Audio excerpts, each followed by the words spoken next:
Hello students.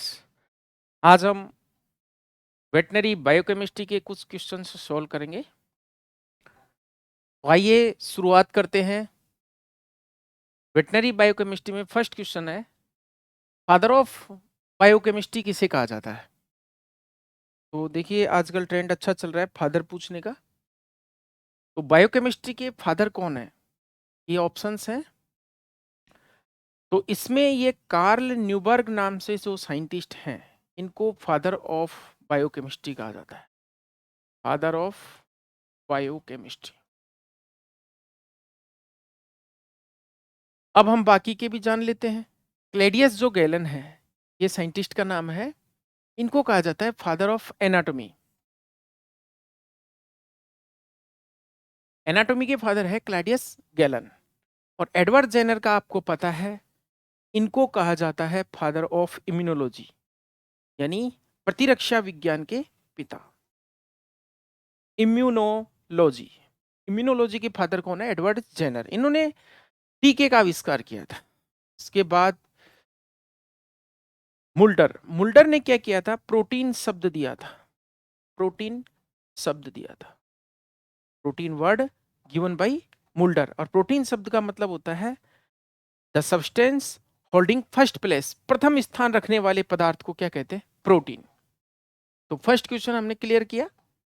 Biochemistry में second question हम देख रहे हैं। सामान्यतः यह है रोग एक प्रोग्रेसिव न्यूरो डिजेनरेटिव डिसऑर्डर है। न्यूरो डिजेनरेटिव का मतलब होता है कि तंत्रिका तंत्र को, यानी न्यूरॉन्स को डिजेनरेट करने वाला कोई भी कंपाउंड ऐसा या कोई भी रोग ऐसा जिसमें न्यूरो डिजेनरेशन की पावर होती है, यानी न्यूरॉन्स को डिस्ट्रॉय कर रहा है। जो बीटा हेक्सोएमिनिडेज एक एंजाइम है, और वो जो हेक्स ए नाम से एक ऑटोसोमल जीन है, यानी इस एंजाइम के लिए एक जीन होती है हेक्स ए, और ये ऑटोसोमल रेसेसिव जीन है। और इसका दूसरा नाम है हेक्साजीन। यानी डिटेल में ये दिया हुआ है कि एक एंजाइम है जो इस हेक्स ए या फिर हेक्साजीन के कारण में उत्परिवर्तन से इसमें चेंज आता था। यानी कुल मिलाकर के ये है, ये जो एंजाइम है बीटा हेक्सोएमिनिडेज, इसका निर्माण बंद हो जाता है। अब ये वाला रोग है, वैसे तो ये मेडिकल साइंस का रोग है और इसको हम टे सेज डिजीज कहते हैं। काफी पॉपुलर है, टे सेज डिजीज कहते हैं। इसमें काफी सारी समस्याएं आ जाती है। कभी कभी ब्लाइंडनेस आ जाती है, मेंटल रिटार्डेशन मीन्स मानसिक विकार आ जाते हैं, दिमाग की वृद्धि नहीं हो पाती छोटे बच्चों में। और कभी कभी तो अर्ली बर्थ में या अर्ली एम्ब्रियोनिक मोर्टेलिटी हो जाती है, या जन्म के पहले या बाद में मृत्यु हो जाती है। तो इसको बोलते हैं हम टे सेज डिजीज मानव में। और ये न्यूरो डिजेनरेटिव डिजीज है, यानी न्यूरॉन्स को नष्ट करने वाली एक बीमारी है। और एंजाइम का नाम है बीटा हेक्सोएमिनिडेज।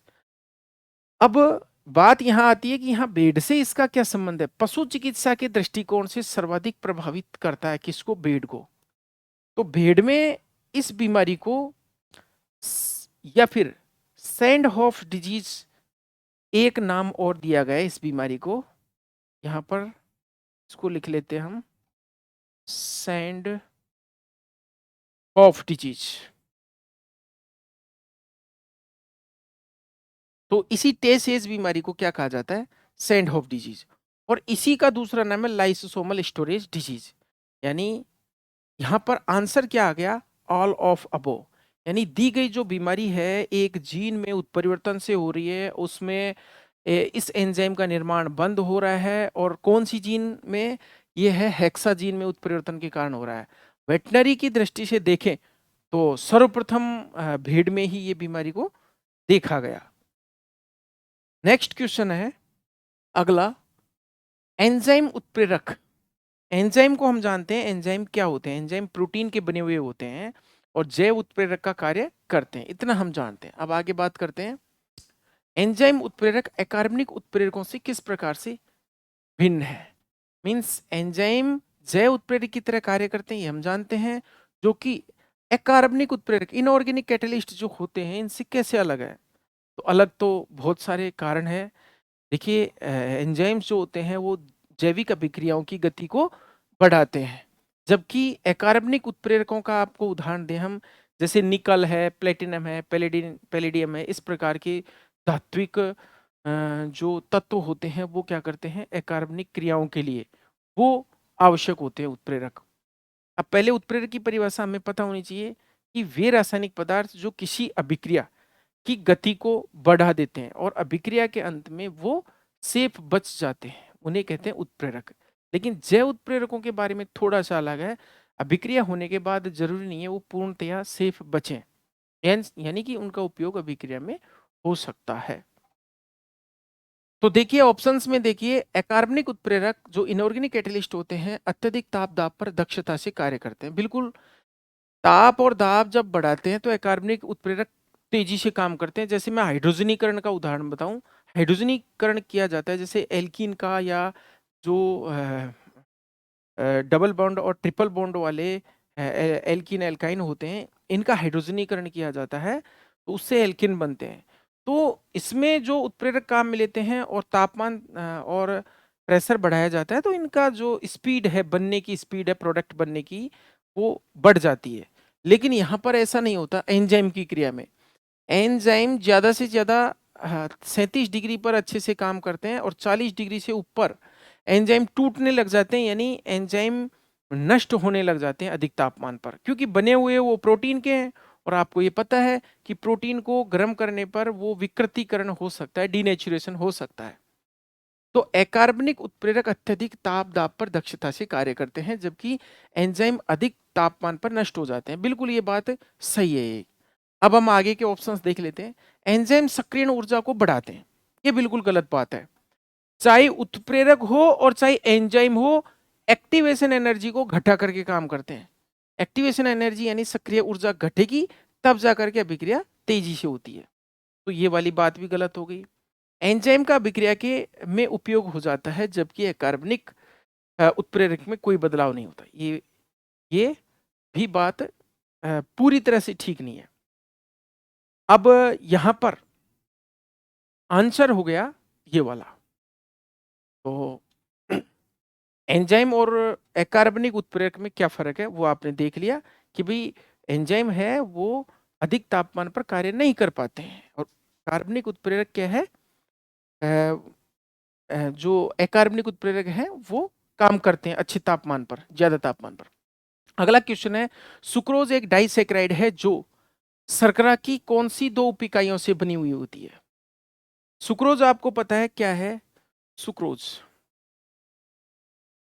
सुक्रोज का सूत्र होता है C12H22O11, C12H22O11।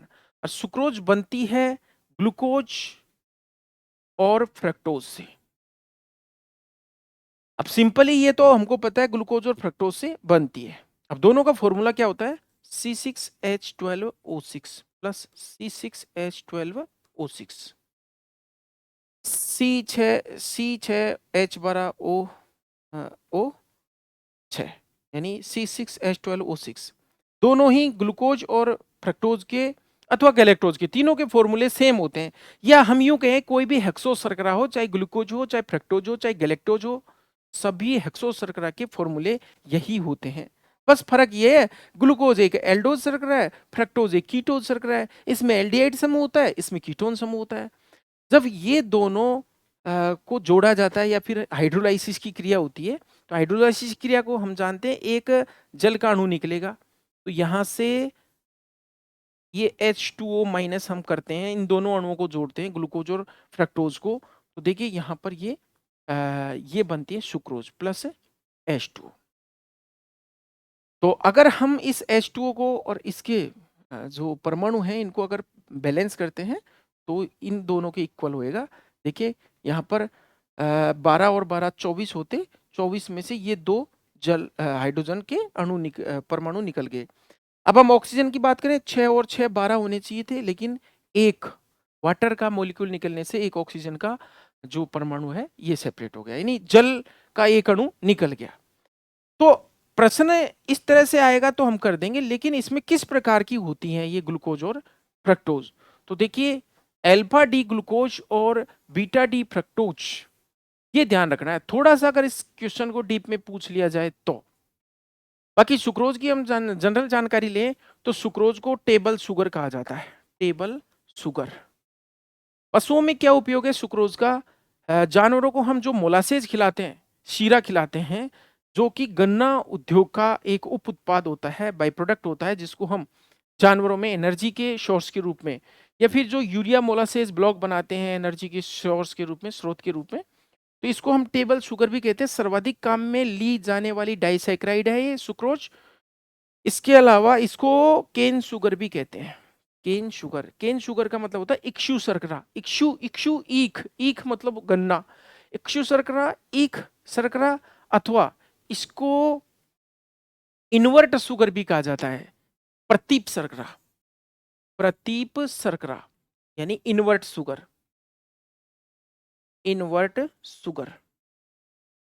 और एक इंपॉर्टेंट बात और है सुक्रोज के बारे में, कई बार पूछी जाती है कि कौन सा डाइसैक्राइड नॉन रिड्यूसिंग होता है, तो नॉन रिड्यूसिंग शुगर भी होती है ये, नॉन रिड्यूसिंग शुगर। देखिए क्वेश्चन आएगा कौन सी रिड्यूसिंग शुगर है, कौन सी नॉन रिड्यूसिंग शुगर है, तो ये अपवाद है। सारे मोनोसैकेराइड्स जो होते हैं ज्यादातर, जैसे हम ग्लूकोज, फ्रक्टोज, गैलेक्टोज, इनकी बात करें तो सारे रिड्यूसिंग होते हैं, यानी अपचायक होते हैं, अपचयन कर देते हैं। सारे डाइसैकेराइड्स, जैसे हम बात करें कौन कौन सा, माल्टोज होती है डाइसैकेराइड जो कि ग्लूकोज और ग्लूकोज से बनती है, सुक्रोज ग्लूकोज और फ्रक्टोज से बनती है, लैक्टोज ग्लूकोज और गैलेक्टोज से बनती है।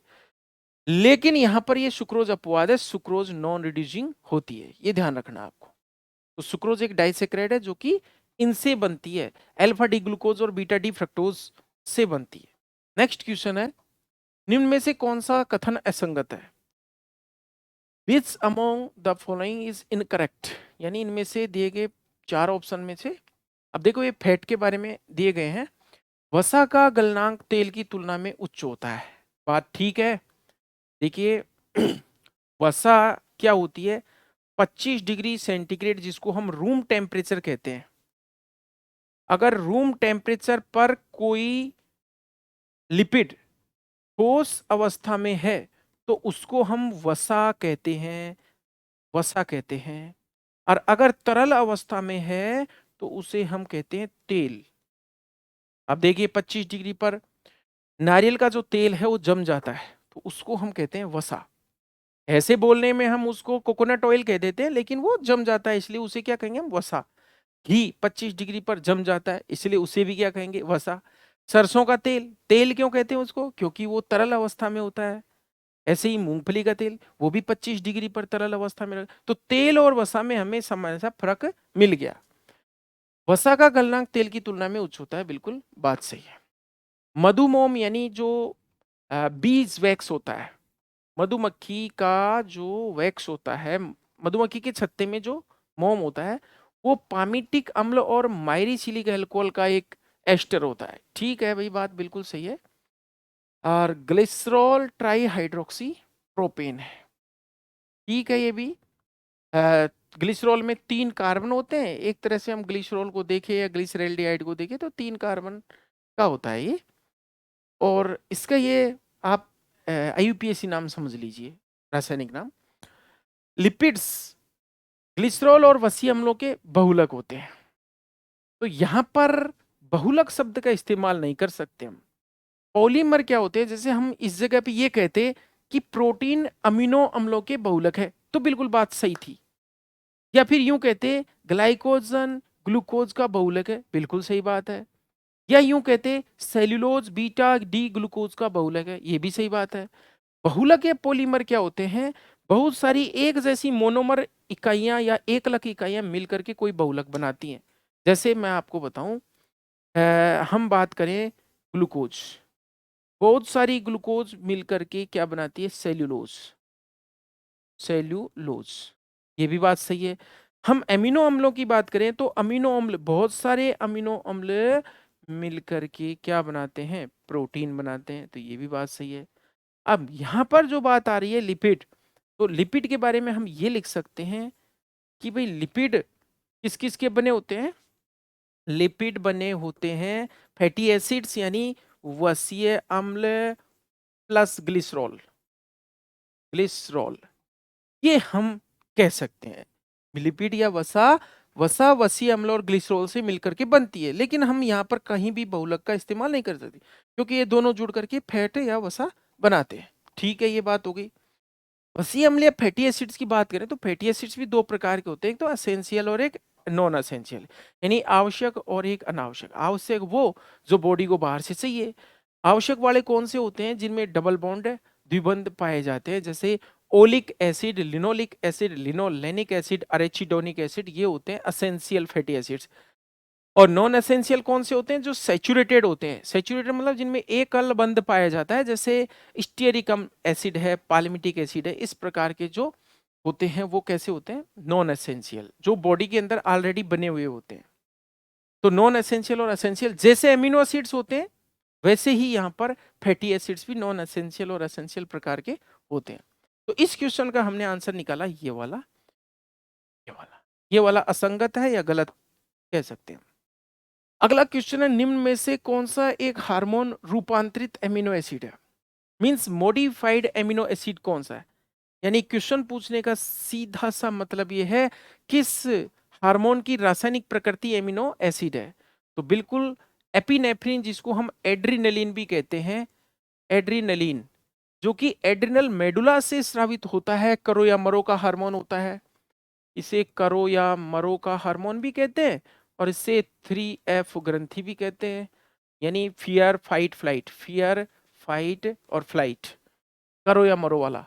तो एड्रिनल मेडुला से निकलता है ये, और ये इसकी रासायनिक प्रकृति कैसी होती है? ये एमिनो एसिड प्रकृति का होता है, एमिनो एसिड। यहां तक ठीक है। औरों की भी जान लेते हैं। उत्तर तो ये आ गया। प्रोजेस्ट्रोन, प्रोजेस्ट्रोन और एस्ट्रोजन ये दोनों ही सेक्स हार्मोन्स है, सेक्स हार्मोन्स है, और दोनों ही किस तरह के होते हैं? ये स्टीरॉइड श्रेणी के होते हैं। जैसे स्टीरॉइड्स में कौन कौन से आते हैं? प्रोजेस्ट्रोन है, एस्ट्रोजन है, टेस्टोस्टेरोन है, एस्ट्राडियोल है।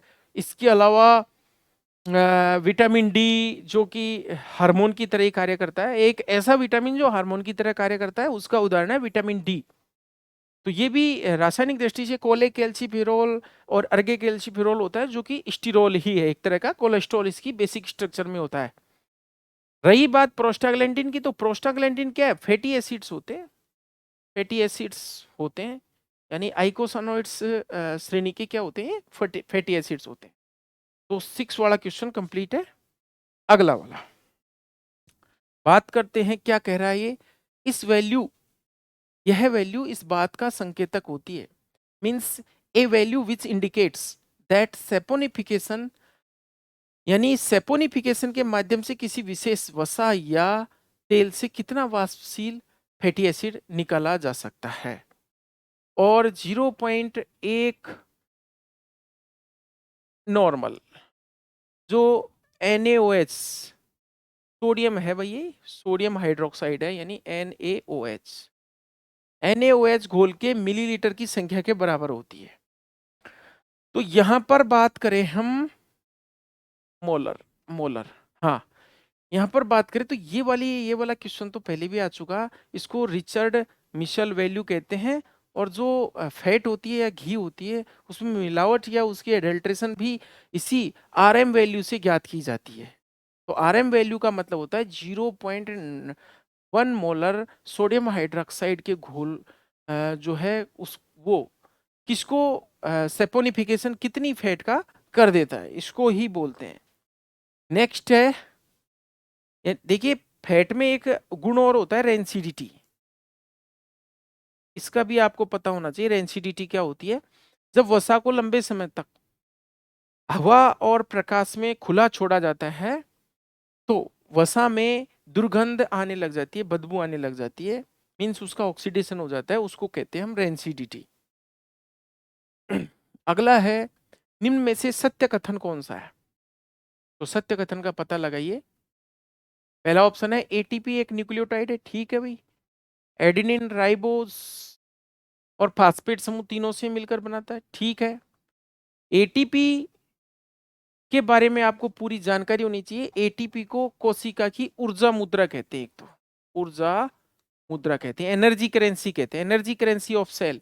और 1 मोल एटीपी से कितनी एनर्जी मिलती है? 7.3 किलो कैलोरी ऊर्जा जो है प्राप्त होती है। ये भी आपको याद रखना है, 1 मोल एटीपी से। और एक प्रकार का न्यूक्लियोटाइड होता है।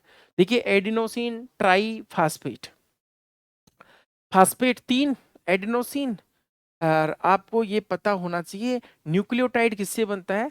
न्यूक्लियोटाइड बनता है न्यूक्लियोसाइड और फास्फेट समूह से, न्यूक्लियोसाइड और फास्फेट समूह से। तो एटीपी। अब दूसरा है प्रोटामिन नामक दानेदार प्रोटीन शुक्राणु के केंद्रक में उपस्थित होती है। बिल्कुल ठीक है, ये सही है। एंजाइम क्रिया की ताला कुंजी सिद्धांत, लॉक एंड की जो थ्योरी है वो किसने दी थी? एमिल फिशर ने दी थी। बिल्कुल बहुत अच्छी परिकल्पना है कि एंजाइम सबस्ट्रेट के साथ उसी तरह से बाइंड अप होते हैं जैसे एक लॉक के अंदर की यानी ताले में चाबी बाइंड होती है, वैसे ही। ठीक है, यहां पर आंसर आ जाएगा उपरोक्त सभी, यानी ये भी करेक्ट है। प्रोटामिन प्रोटीन के बारे में भी करेक्ट है और एटीपी के बारे में भी करेक्ट है। यानी एक तरह से इस क्वेश्चन ने हमें 3 बातें बता दी कि प्रोटामिन प्रोटीन स्पर्म में पाया जाता है, एटीपी न्यूक्लियोटाइड है, एनर्जी करेंसी, इस 1 मोल से इतनी कैलोरी, और lock and key model Emil Fischer ने दिया था। यानी ऑल आर करेक्ट। नेक्स्ट है कुंडलित डीएसडीएनए। कुंडलित dsDNA means double strand DNA. देखिए आपके सामने ये मैंने ड्रॉ किया डबल स्ट्रैंडेड डीएनए, ठीक है, ये किया। अब यहां पर बात एक कुंडली में कितने नाइट्रोजन क्षार, तो देखिए इसको हम बनाएं तो एडेनिन किससे जुड़ता है? थाइमिन से डबल बॉन्ड से। गुएनिन जुड़ता है साइटोसिन से ट्रिपल बॉन्ड से। एडेनिन थाइमिन से डबल बॉन्ड से, गुएनिन साइटोसिन से ट्रिपल बॉन्ड से, और एडेनिन थाइमिन से डबल बॉन्ड से। यहां पर इतना, फिर यहां पर यही रिपीट कर दो, G triple bond C, a double bond T, G triple bond C, a double bond T, और जी ट्रिपल बॉन्ड सी। ये द्विकुंडलित डीएनए हो गया जिसकी यहां से लेकर के और यहां तक ये एक कुंडली कहलाती है। यहां से यहां ये है एक कुंडली, और इस कुंडली को हम कहेंगे helix. Helix from here to here, this is one helix of double stranded DNA. यहां पर देखिए इसमें नाइट्रोजनी क्षार युग्म है। ये वाली जो आपको दिख रही है ये डीएनए की रीढ़ कहलाती है, बैकबोन ऑफ डीएनए। और डीएनए आपको पता है डीएनए की दोनों श्रृंखलाएं पूरक और प्रति समानांतर होती है। यानी एक श्रृंखला 3 डैश से और 5 डैश की तरफ जाती है, दूसरी श्रृंखला 5 डैश से और 3 डैश की तरफ जाती है। यानी दोनों श्रृंखलाएं पूरक और प्रति समानांतर होती है। एंटी पैरेलल, पैरेलल तो ये होता है, एंटी पैरेलल ये होता है, एक इधर जा रही है एक इधर जा रही है, लेकिन दोनों के बीच की दूरी कांस्टेंट है, फिक्स है। अब इसमें ये नाइट्रोजन क्षार युग्म क्या बना रहे हैं? स्टेप बना रहे हैं। ये देखिए स्टेप है, ये पायदान बना रहे हैं, सीढ़ियां बना रहे हैं। अब बात क्या आ रही है, इस क्वेश्चन का आंसर हम कैसे निकालेंगे? डीएस डीएनए की एकल कुंडली में कितने नाइट्रोजनी क्षारक होते हैं? यहां पर पूरी कुंडली की बात होती, एकल कर दिया हम, यहां पर एकल दिया हुआ है, यानी एक कुंडली की बात चल रही है, आधी आधे पोर्शन की बात होगी। अगर यहां पर एक होता यानी, या फिर कुंडलन की पूरी एक कुंडली में पूछता, तो यहां पर नाइट्रोजनी क्षार कितने हो जाते? 20 हो जाते। 1 2 3 4 5 6 7 8 9 10, यानी 5 जोड़े तो इसमें और 5 जोड़े इसमें, यानी टोटल लगा करके 20 हो जाता। वैसे हम देखें तो इसमें 10 नाइट्रोजनी क्षार युग्म होते हैं। अगर एक कुंडली में नाइट्रोजनी क्षार युग्मों की बात करें तो 10 युग्म होते हैं। अगर हम नाइट्रोजनी क्षारकों की बात करें तो 20 नाइट्रोजनी क्षारक हो गए, मीन नाइट्रोजनी बेस कितने हो गए? 20। लेकिन एकल कुंडली की बात करें, एक साइड इसको अलग कर दिया, एकल की बात करें तो यहां से हम इसको आधा देख लेते हैं। देखिए क्वेश्चन बड़ा गंभीर है, इसमें आपको ध्यान रखना पड़ेगा। अगर एक कुंडली पूछे सिंगल पूरी यहां से यहां तक एक हेलिक्स बन रही है इस तरह से, तो ये कुंडली में 20 नाइट्रोजनी क्षार होंगे। युग्म पूछे, जोड़े पूछे तो 10 होंगे। अगर एकल इसको सेपरेट करके आधा करके और पूछा जाए तो 10 होंगे। और आपको दूरियां भी बता देते हैं। देखिए यहां से और यहां तक जो लंबाई होती है वो होती है 34 एंगस्ट्रॉम, यहां से यहां तक। और यहां से यहां तक जो दूरी होती है 3.4 एंगस्ट्रॉम। और ये कैसे हुआ? 3.4 इंटू 10, 10 है ये स्टेप तो 10 पायदान है। 3.4 angstrom into 10 is equal to 34 angstrom, 34 angstrom. और हम बात करें इसके डायमीटर की तो व्यास होता है डीएनए का 20 एंगस्ट्रॉम। अगर हम नैनोमीटर की बात करें, देखिए एक angstrom is equal to 10⁻⁻10 metre. अगर हम बात करें नैनोमीटर की तो एक नैनोमीटर में होता है 10⁻⁻9 मीटर। तो ये द्विकुंडलित मॉडल ये वाटसन और क्रिक ने दिया था 1953 में, जिनको 1962 में नोबेल प्राइज मिला था। और नोबेल प्राइज की चीजें इंपॉर्टेंट होती हैं, नो डाउट। अगला क्वेश्चन है कार्बनिक पदार्थों की मात्रा जंतु शरीर में, इनका घटता क्रम बताइए। तो कार्बनिक पदार्थों की बात करें तो देखिए शरीर बना हुआ होता है ज्यादातर प्रोटीन का, ठीक है, प्रोटीन सबसे ज्यादा। अगर हम लीन शरीर की बात करें, और कोई फैटी या डावाडोल शरीर है जिसमें बहुत ज्यादा फैट है तो उसमें तो फैट ज्यादा होगी। प्रोटीन होता है शरीर में 17 से 19%। ये हम लीन बॉडी की बात कर रहे हैं। प्रोटीन के बाद शरीर में आता है फैट यानी वसा। अब वसा की मात्रा देखिए 16-17 से लेकर के और 30-35 तक हो सकती है। लेकिन हम एक आदर्श शरीर की बात कर रहे हैं, यानी फैटी शरीर की बात नहीं कर रहे। अगर मान लीजिए कोई मोटा शरीर है, फैटी है, तो उसमें फैट ज्यादा हो जाएगी सबसे। और फिर उसके बाद हम बात करें इनमें से क्या होगा, तो उसके बाद इनमें से होगा कार्बोहाइड्रेट। कार्बोहाइड्रेट, देखिए शरीर में कार्बोहाइड्रेट बहुत कम होता है, लगभग 1% के आसपास होता है। और वो 1% भी कौन सा कार्बोहाइड्रेट होता है? ग्लाइकोजन। आपको पता होना चाहिए शरीर में सबसे ज्यादा शरीर को ऊर्जा देने वाले जो कार्बनिक पदार्थ होते हैं वो कार्बोहाइड्रेट होते हैं। पशु या मनुष्य सबसे ज्यादा कार्बोहाइड्रेट खाता है। मानव खाता है स्टार्च, चावल खाए, चाहे गेहूं खाए, बाजरा खाए, मक्का खाए। ये स्टार्च के रूप में, घुलनशील पॉलीसेकेराइड के रूप में, स्टार्च को पॉलीसेकेराइड के रूप में, कार्बोहाइड्रेट के स्रोत के रूप में भोजन में लेता है और सबसे ज्यादा लेता है। तो सबसे ज्यादा ऊर्जा देने वाले भोजन के जो सबसे ज्यादा मात्रा में लिए जाते हैं वो होते हैं कार्बोहाइड्रेट। पशु जो घास फूस खाता है, घास फूस में आपको पता है सेल्यूलोज होती है।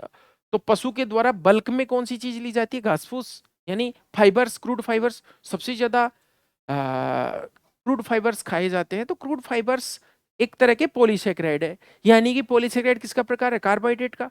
तो पशु भी सबसे ज्यादा कार्बोहाइड्रेट इंटेक करता है और मनुष्य भी सबसे ज्यादा कार्बोहाइड्रेट इंटेक करता है। लेकिन शरीर में यह जमा नहीं होता। शरीर में ग्लाइकोजन के रूप में मसल्स में और लीवर के अंदर कार्बोहाइड्रेट पाया जाता है। बाकी ब्लड के अंदर ग्लूकोज पाई जाती है जो कि इतनी क्वांटिटी में नहीं होती। अगर हम बात करें शरीर की फॉर्मेशन की, तो शरीर प्रोटीन से बना है ज्यादातर। आपको जहां देखो वहां प्रोटीन मिल जाएगा। सबसे ज्यादा मात्रा में कोलाजन प्रोटीन होता है, इलास्टिन प्रोटीन है, केराटिन प्रोटीन है, या फिर यूं कहे कि ओसिन प्रोटीन है हड्डी के अंदर, ऑप्सिन प्रोटीन है विटामिन ए में है, कॉन्ड्रिन प्रोटीन है कार्टिलेजेस के अंदर। यानी जहां देखो वहां विभिन्न प्रकार के प्रोटीन्स होते हैं। एल्ब्यूमिन प्रोटीन होता है रक्त के अंदर, ग्लोबुलिन होता है, फाइब्रिनोजन होता है। मीन्स मेन जो बॉडी का स्ट्रक्चर बनता है वो प्रोटीन से बनता है। और अगर क्वेश्चन आपसे पूछ ले कि शरीर की संरचनात्मक इकाई क्या है, तो उसे हम कोशिका आंसर देंगे। और कोशिका की संरचनात्मक इकाई क्या है, तो हम प्रोटीन आंसर देंगे। और प्रोटीन की संरचनात्मक इकाई पूछे, means structural unit of protein, then हम आंसर देंगे एमिनो एसिड। तो एमिनो एसिड से बना प्रोटीन और प्रोटीन से बनी कोशिका, बाकी चीजें डिपॉजिट हो जाती हैं मानते हैं। प्रोटीन से कोशिका और कोशिका से बना शरीर। तो ये जो है क्रम आपको सही में लगेगा या सही है। तो यहां पर कार्बोहाइड्रेट से कम हो गया न्यूक्लिक एसिड। Nucleic acid. तो ये वाला ऑप्शन प्रोटीन, फिर उसके बाद ये भी नहीं आ रहा, ये तो बिल्कुल ही गलत है, कार्बोहाइड्रेट। हाँ, ये ठीक हो सकता था अगर ये यहाँ आ जाता और ये यहाँ आ जाता इस तरह से। तो इसमें ऑप्शन ये वाला ही मानो, क्योंकि इसमें यहाँ तक तो ठीक है, इसको इधर लिया और इसको इधर लिया इसकी तरह, ये वाला। नेक्स्ट, हाँ, अगर आपसे यहाँ कार्बनिक नहीं दे, कार्बनिक पदार्थ नहीं दे, तो देखिए शरीर में सबसे ज्यादा हो जाएगा जल। आपको पता है वयस्क के शरीर में जल होता है लगभग 65%, means 60 to 70%, means 2/3 of body क्या होता है, वाटर। तो फिर इसमें अगर जल अगर पहले लिख दें, कार्बनिक नहीं लिखता, तो जल सबसे ज्यादा हो जाता, उसके बाद प्रोटीन हो जाता, इस तरह से ऑप्शन हो जाते। और अगर आपसे पूछे कि शरीर के लिए ऊर्जा के प्रचुर स्रोत कौन से हैं, प्रचुर means rich source of energy कौन है, फैट, क्योंकि 1 ग्राम फैट से 9.3 किलो कैलोरी ऊर्जा मिलती है, जबकि 1 ग्राम कार्बोहाइड्रेट से मिलती है 4.1 किलो कैलोरी ऊर्जा। अगर हम फैट के ऊर्जा देने के क्रम से देखें, तो देखिए वसा सबसे ज्यादा ऊर्जा देती है, उससे कम देता है प्रोटीन, और उससे कम देती है कार्बोहाइड्रेट। 9.3, 4.3 और 4.1, इस तरह से भी आप याद रख सकते हो। आपको क्वेश्चन दे दिया कि निम्न में से किस खाद्य पदार्थ से या कार्बनिक पदार्थ से प्रति ग्राम सबसे ज्यादा ऊर्जा मिलती है, तो आप आंसर दोगे फैट। फिर क्वेश्चन को बदल दिया कि शरीर को सबसे ज्यादा ऊर्जा या शरीर के लिए ऊर्जा के सबसे मुख्य स्रोत कौन से हैं, तो कार्बोहाइड्रेट, क्योंकि शरीर को ज्यादातर कार्बोहाइड्रेट की जरूरत पड़ती है, कार्बोहाइड्रेट ही खाता है। अगला, एक प्रकार का संग्रही पॉलीसेक्राइड जो कि जल में घुलनशील होता है, जिसका उपयोग जीएफआर, जीएफआर की फुल फॉर्म है ग्लोमेरुलर फिल्ट्रेशन रेट, जीएफआर, यानी परानिस्यंदन की दर, हिंदी में कहते हैं परानिस्यंदन की दर। और ये किसमें नापी जाएगी, किडनी में, किडनी में। ठीक है भाई, जीएफआर मापने के लिए क्या काम में लेते हैं, तो डेक्स्ट्रिन नहीं, स्टार्च नहीं, पेरिन नहीं, क्या लेते हैं, इन्यूलिन।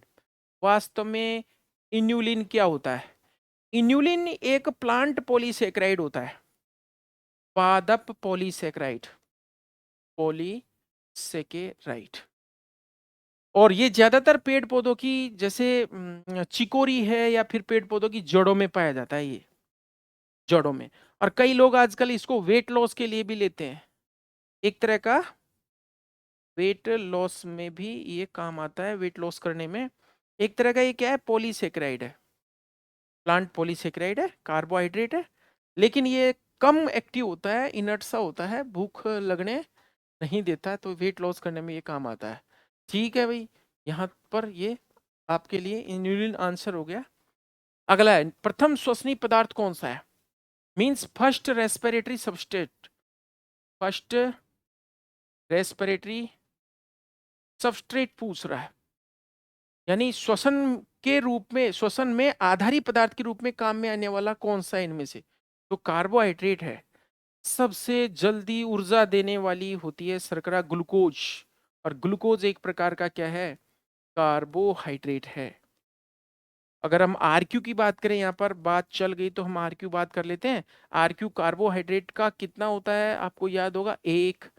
प्रोटीन का कितना होता है, प्रोटीन का होता है 0.8। फैट का थोड़ा वेरी करता है, लेकिन हम एवरेज में 0.7 मान सकते हैं। ये क्या है, आरक्यू। आरक्यू का मतलब होता है रेस्पिरेटरी क्वेंशेंट, मीन्स श्वसनीय गुणांक। श्वसनीय गुणांक का सूत्र होता है निकाली गई CO2 बटे काम में ली गई O2। और श्वसनीय आधारी पदार्थ के रूप में सबसे पहले कौन काम आता है, कार्बोहाइड्रेट। यानी कहने का मतलब है, जैसे शरीर में हमने भोजन नहीं ग्रहण किया, तो हमारे शरीर में या जानवर के शरीर में सबसे पहले ग्लूकोज खत्म होगी, ग्लूकोज के बाद नंबर आता है ग्लाइकोजन का, जो कि पेशियों में और लीवर के अंदर, मसल के अंदर और लीवर के अंदर जो जमा ग्लाइकोजन है वो टूट टूट करके एनर्जी प्रदान करेगी। फिर भी भोजन नहीं प्राप्त किया, तो कार्बोहाइड्रेट धीरे धीरे शरीर की खत्म हो लेती है, ऊर्जा दे चुकी होती है। उसके बाद कार्बोहाइड्रेट के बाद 1-2 दिन में नंबर आता है फैट का। ऐसे ही उपवास रखे रहे मीन्स खाना नहीं दिया गया पशु को, या फिर खाना नहीं खाया, तो वसा टूटने लग जाती है, और फैट टूट करके कीटोन बॉडीज बनाती है, बीटा ऑक्सीडेशन से, इनकम्प्लीट ऑक्सीडेशन से, और आपको पता है कीटोसिस जैसी अवस्था आती है। तो जब फैट खत्म हो जाती है उसके बाद प्रोटीन आता है काम में। तो फर्स्ट में आता है कार्बोहाइड्रेट, सेकंड में आता है फैट और थर्ड में आता है प्रोटीन। प्रोटीन तो लास्ट चीज है, जब मृत्यु लगभग निकट होती है, बॉडी की पूरी फैट चली गई, और उसको बोलते हैं हम सेल्यूलर रेस्पिरेशन। जब प्रोटीन श्वसन के आधारी पदार्थ के रूप में काम में आने लग जाता है तो उस कंडीशन को बोलते हैं कोशिकीय श्वसन, और बहुत ही डेंजर स्थिति होती है वो, मृत्यु के निकट। अगला क्वेश्चन है, जब विकृतीकृत डीएनए अणु को धीरे धीरे ठंडा किया जाता है तो यह द्विकुंडलित तो हो जाता है। पहले तो ये देखिए विकृतीकृत क्या होता है। जैसे ये डीएनए है, इसको हमने टेम्परेचर दिया, गर्म किया, तो ये क्या हो जाएगा, डीनेचुरेटेड हो जाएगा, विकृति आ जाएगी इसमें, तो इसको कहेंगे हम विकृतीकृत डीएनए। ठीक है, ये था नॉर्मल डीएनए, इसको हमने गर्म कर दिया, अब इसको धीरे धीरे ठंडा किया और ये वापस से द्विकुंडलित हो जाएगा। ठीक है, ये एक कुंडलित हो गया था, अब वापस से ये द्विकुंडलित हो गया इस तरह से। अब इसकी प्रकाश अवशोषण क्षमता घट जाती है, मींस इस जो डीएनए की है लाइट को एब्जॉर्ब करने की क्षमता घट जाती है। इसको क्या कहता है, सिंपल सी बात है, हाइपोक्रोमिसिटी। हाइपो मतलब कम, क्रोमा मतलब वर्णक, तो टेक्निकल टर्म के हिसाब से। अगला है प्रथम आनुवंशिक पदार्थ।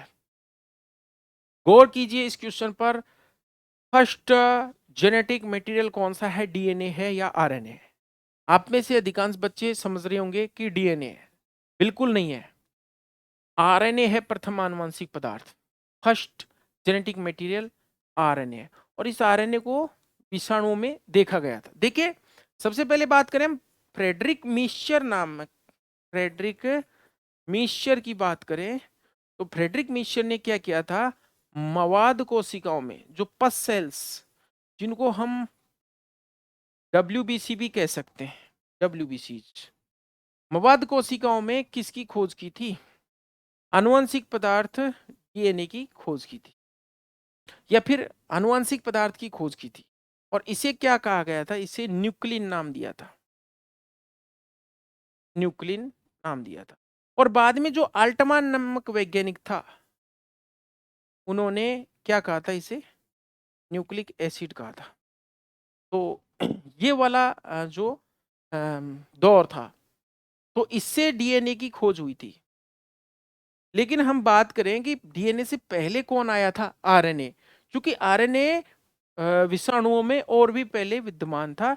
हम यहाँ पर खोज की बात नहीं कर रहे, यहाँ पर हम इस दुनिया में सबसे पहले क्या आया उसकी बात चले, तो प्रथम आनुवंशिक पदार्थ क्या हो गया, आरएनए हो गया। नेक्स्ट है, लास्ट ही हो गया ये तो, किसने यह सिद्ध किया कि विषाणु में आरएनए एक आनुवंशिक पदार्थ है। बड़ा अच्छा क्वेश्चन है, ये किया था फ्रेंकल और कॉर्नेट ने, ये दोनों। देखिए सबसे पहले हम जानते हैं कि किसने सिद्ध किया कि डीएनए एक आनुवंशिक पदार्थ है। अब बात आई दिमाग में कि डीएनए को आनुवंशिक पदार्थ सबसे पहले किसने सिद्ध किया, तो इसका आंसर है हर्शे और चेज ने। हर्शे और चेज ने यह सिद्ध किया था कि डीएनए आनुवंशिक पदार्थ होता है। अब यहां पर विषाणुओं में आरएनए आनुवंशिक पदार्थ है, इसको किसने सिद्ध किया, तो ये दोनों हैं साइंटिस्ट, फ्रेंकल और कॉर्नेट, इन्होंने। हर्शे नहीं आएगा भी, हर्शे और चेज ने तो ये सिद्ध किया था कि डीएनए एक आनुवंशिक पदार्थ है। तो यहाँ पर ये आपके जो है कुछ क्वेश्चंस हैं, उनको डिटेल में हमने समझाया। Thank you for watching video of veterinary biochemistry.